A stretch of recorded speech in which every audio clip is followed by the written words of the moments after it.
I know I'm not the only one who immediately said chocolate chip cookies. But here's I'm gonna throw something at you guys. Chocolate chip cookies with walnuts, because I haven't had those since I was in like kindergarten. But I remember them. Shout out to that teacher. I wish I remembered her name for bringing those, because that scent just immediately popped in my brain. So that means it's special. What scent do you wish you could smell right now? Does it make you feel safe? Does it make you just feel at rest? What does it make you feel? Okay.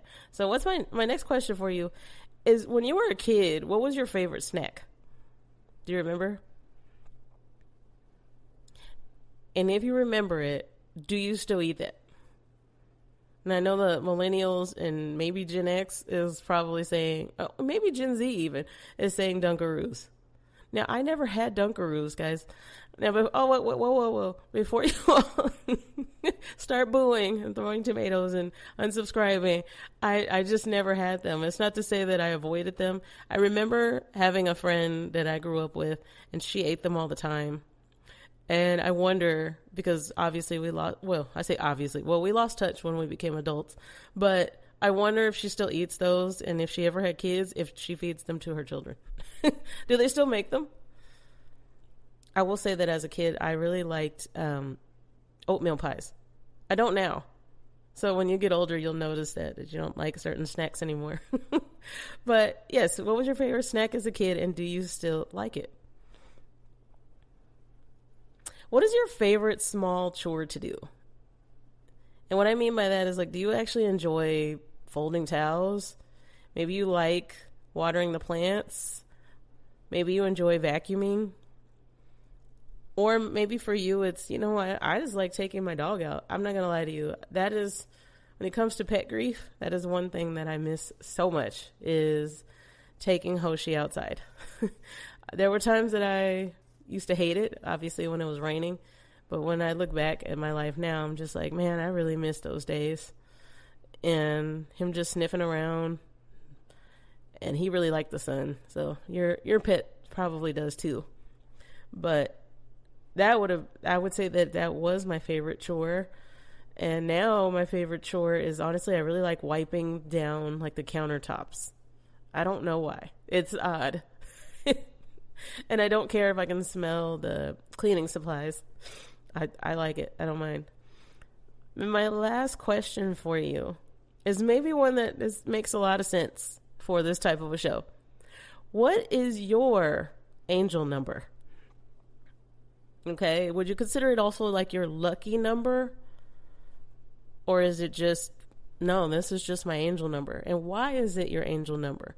Is it because you see it all the time? Or is it significant to you? Does yours change like mine does? Because I think I mentioned this. One year, I kept seeing 888 everywhere. Like in the most random places. One time I just saw it randomly on a Kroger sign. Kroger is a grocery store here in Texas and other parts of the South, I think. I don't know where else Kroger is located. But yes. What is your angel number? Mine this year is 123. I see it everywhere.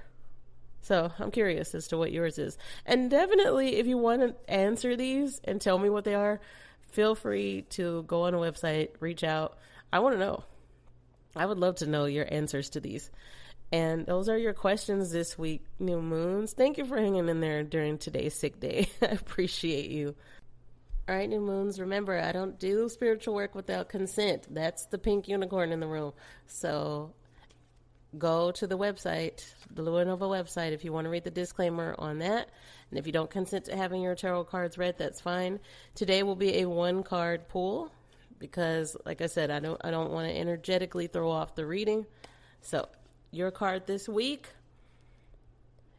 is the Eight of Pentacles.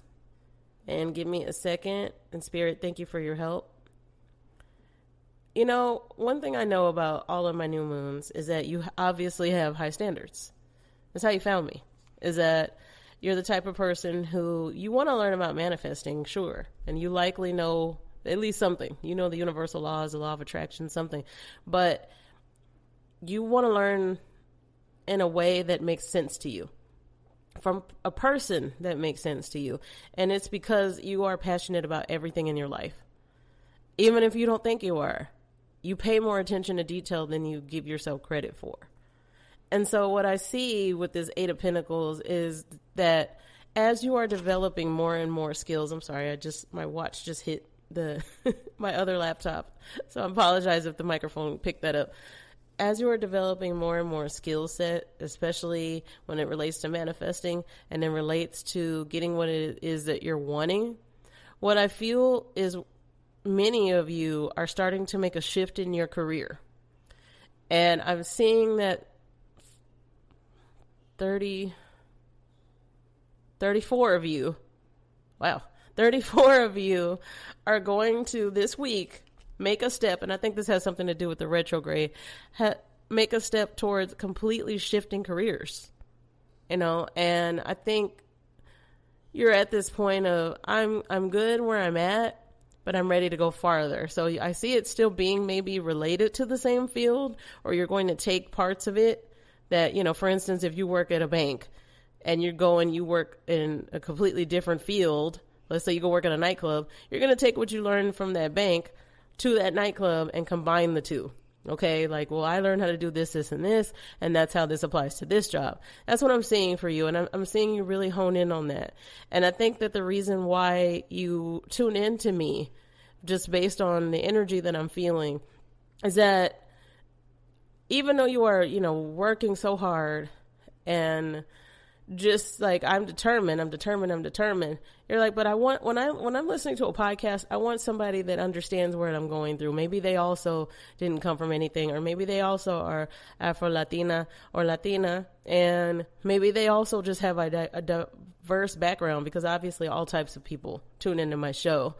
And I want to say that I get where you're coming from, and I want you to just take this tiny bit of advice. You don't have to, but I'd like for you to take a break. Now, I feel like I have to say this to all of you a lot. I don't know, maybe it's something about me that draws people who want to work super hard, but I just want you to take a break. And coming from me, that's kind of a joke. That's how I got sick in the first place, is that I don't know how to slow down.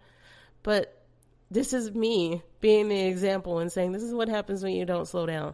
This is what happens when you say, I need to record 2 episodes today, and then I also need to do the laundry, and then I also need to work out, and then I also need to make sure that I journaled, and then I also need to start doing the notes and research for next week's episode, et cetera, et cetera, et cetera. That's what I mean. You've got to learn when to slow down.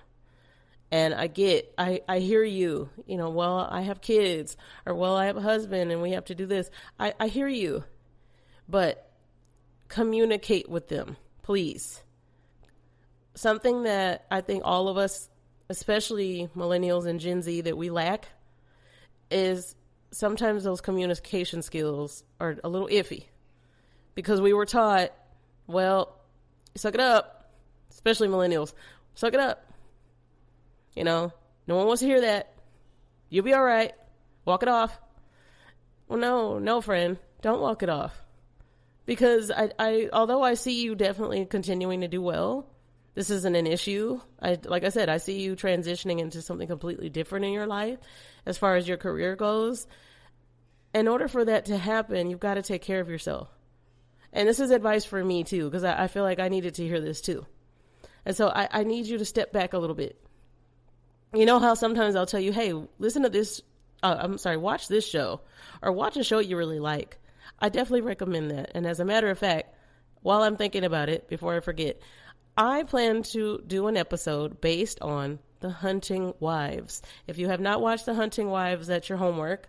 The Hunting Wives is a show on Netflix. And you might be like, what does this have to do with manifesting?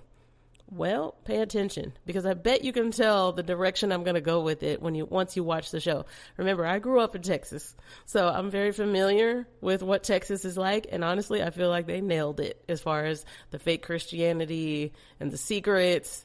Yeah, that's big Texas energy right there. So I do think that it's a show that I would recommend. Now, you might be like, well, what does this have to do with manifesting? Just pay attention, take some notes, and you tell me. All right, new moons. It's time to, well, it's almost time to wrap it up.